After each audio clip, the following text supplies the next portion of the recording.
एक तरफ है एलन मस्क, दुनिया के सबसे अमीर आदमी। उनके पास बिलियंस ऑफ डॉलर है, रीयूजेबल रॉकेट है और मार्स का सपना है। दूसरी तरफ है इसरो, एक गवर्नमेंट एजेंसी जिसके इंजीनियर्स साइकिल पे ऑफिस आते हैं, घर से टिफ़िन लाते हैं, फिर भी दुनिया को हरा देते हैं। 2026 में दोनों एक दूसरे के आगे निकलने की कोशिश में है। स्पेसएक्स का स्टारशिप मार्स पर जाने की तैयारी कर रहा है। इसरो का गगनयान पहली बार इंसान को स्पेस में भेजना चाहता है। तो आज का सवाल, कौन जीतेगा ये स्पेस रेस और इसरो क्या सच में स्पेसएक्स से टक्कर ले सकता है? इस वीडियो में करेंगे हम एक ऑनेस्ट कंपैरिजन। पहला, बजट का मुकाबला, कितने पैसों में कौन कितना काम करता है। दूसरा, टेक्नोलॉजी का मुकाबला, रीयूजेबल रॉकेट, स्टारशिप, गगनयान, कौन आगे है। तीसरा, अचीवमेंट का मुकाबला, मून, मार्स, सैटेलाइट, सबके स्कोर कार्ड देखेंगे। और फाइनली 2026 में दोनों क्या करने वाले हैं और कौन जीतेगा स्पेस रेस। चलते हैं बिना किसी पक्षपात के, सिर्फ फैक्ट के साथ। पहले बात करते हैं पैसों की, क्योंकि यहाँ इसरो ने पूरी दुनिया को हरा दिया है। स्पेसएक्स का एनुअल बजट अप्रॉक्सीमेटली $9 बिलियन होता है, यानी 75,000 करोड़ रुपए। एलन मस्क खुद प्राइवेटली फंड करते हैं। इसरो का पूरा एनुअल बजट सिर्फ $1.5 बिलियन है, यानी 12,000 करोड़ रुपए।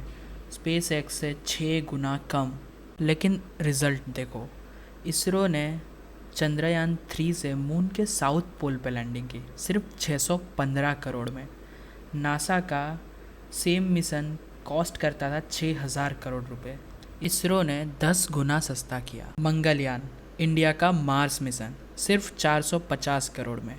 इतने में हॉलीवुड की मार्स मूवी द मार्शियन वो भी नहीं बन पाई थी, लिटरली एक फिल्म से सस्ता। स्पेसएक्स का एक फैल्कन 9, उसको अगर लॉन्च करना तो $67 मिलियन खर्चा होता है। वहीं दूसरी तरफ देखें, इसरो का PSLV जो लॉन्च के लिए 15 से 18 मिलियन में वो लॉन्च हो जाता है। बजट में इसरो क्लियरली विनर है। अब बात करते हैं टेक्नोलॉजी की, और यहाँ ऑनेस्ट रहना पड़ेगा। स्पेसएक्स की सबसे बड़ी अचीवमेंट है रीयूजेबल रॉकेट। फैल्कन 9 का पहला स्टेज उड़ा, सैटेलाइट छोड़ा और वापस ज़मीन पर आ गया। एक ही रॉकेट 15 से 20 बार यूज़ कर सकते हैं। ये रिवॉल्यूशनरी है। इसरो के रॉकेट अभी रीयूजेबल नहीं है, लेकिन वो उस पर काम कर रहे हैं। RLV, reusable launch vehicle, test हो चुके हैं और इसरो का टारगेट है 2028 तक पूरा रीयूजेबल रॉकेट रेडी।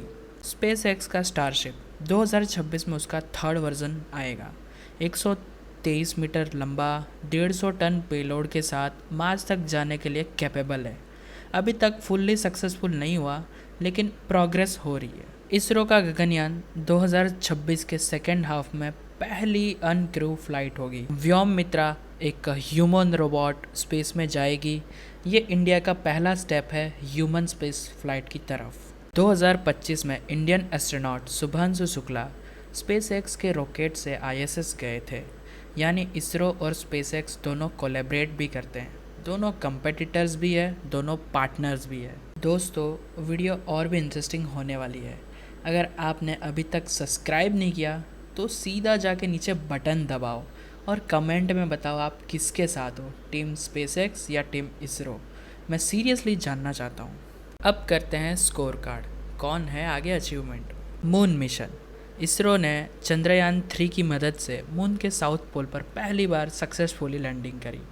दुनिया में अभी तक किसी ने वो चीज़ नहीं करी। स्पेसएक्स ने मून मिशन अभी तक नहीं किए, वो नासा के लिए काम कर रहा है, फ्यूचर में ऑब्वियसली करेगा, इसलिए ये पॉइंट जाता है इसरो को। मार्स मिशन, इसरो का मंगलयान पहली ही कोशिश में मार्स के ऑर्बिट में पहुंच गया। स्पेसएक्स ने अभी तक मार्स पर कोई मिशन करा नहीं है, सिर्फ प्लान है। इसरो एक और पॉइंट, रीयूजेबल रॉकेट्स। स्पेसएक्स का फैल्कन 9 200 से ज़्यादा सक्सेसफुल लैंडिंग। इसरो अभी भी टेस्टिंग फेज में है। SpaceX 1 point. Satellite launches, SpaceX ने स्टारलिंक के 7,000 से ज़्यादा सैटेलाइट लॉन्च किए हैं। इसरो कमर्शियली सैटेलाइट लॉन्च करता है, लेकिन इतनी तादाद नहीं। स्पेसएक्स एक और point, human space flight.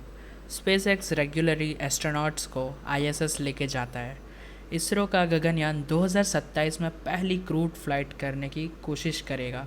Space x एक और point. Score ISRO 2, space x 3। लेकिन यह फेयर नहीं है।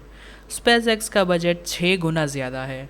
अगर रिसोर्सेस इक्वल होते बहुत मुश्किल मुकाबला होता। अब बात करते हैं 2026 की, और यहाँ दोनों के लिए बहुत ही एक्साइटिंग चीज़ है। स्पेस एक्स 2026 में स्टारशिप वर्जन 3 लॉन्च करेगा। 123 मीटर लंबा रॉकेट पहली बार इन ऑर्बिट रिफ्यूलिंग ट्राई करेगा, यानी स्पेस में ही रॉकेट में पेट्रोल भरना, और 50-50 चांस है कि वो एक अनक्रूड मिशन मार्स की तरफ भी भेज सकता है। इसरो 2026 के सेकेंड हाफ में गगनयान 1 लॉन्च करेगा। व्योम मित्रा रोबोट के साथ ये इंडिया की ह्यूमन स्पेस फ्लाइट की शुरुआत होगी। अगर सक्सेसफुल हुआ 2027 में पहली बार इंडियन एस्ट्रोनॉट इंडियन रॉकेट से स्पेस में जाएंगे। स्वदेशी रॉकेट, स्वदेशी एस्ट्रोनॉट, ये मोमेंट हिस्टोरिक होगा। तो कौन जीतेगा, स्पेसएक्स या इसरो? ऑनेस्ट जवाब, टेक्नोलॉजी और फंडिंग में स्पेसएक्स आगे है, लेकिन एफिशिएंसी और जुगाड़ में इसरो का कोई जवाब नहीं। स्पेसएक्स एक प्राइवेट कंपनी है, unlimited funds, unlimited ambitions. ISRO एक गवर्नमेंट एजेंसी है, लिमिटेड बजट, अनलिमिटेड डेडिकेशन। और शायद ये रेस कोई एक नहीं जीतेगा, दोनों एक दूसरे से सीखेंगे, कोलैबोरेट करेंगे, और इंसान एक दिन मार्स पहुंचेगा, इसरो और स्पेसएक्स दोनों की वजह से। तो आप किसके साथ हो? कमेंट में लिखो, इसरो या स्पेसएक्स, और क्यों। अगर ये वीडियो अच्छी लगी लाइक करो, सब्सक्राइब करो, और अपने दोस्तों को भी भेजो, स्पेशली उन्हें जो इसरो या स्पेस के बारे में पैशनेट हो। अगला वीडियो, क्या एलियन सच में एग्जिस्ट करते हैं? जेम्स वेब टेलीस्कोप ने क्या ढूंढा 2026 में? बिल्कुल मत चौंकना।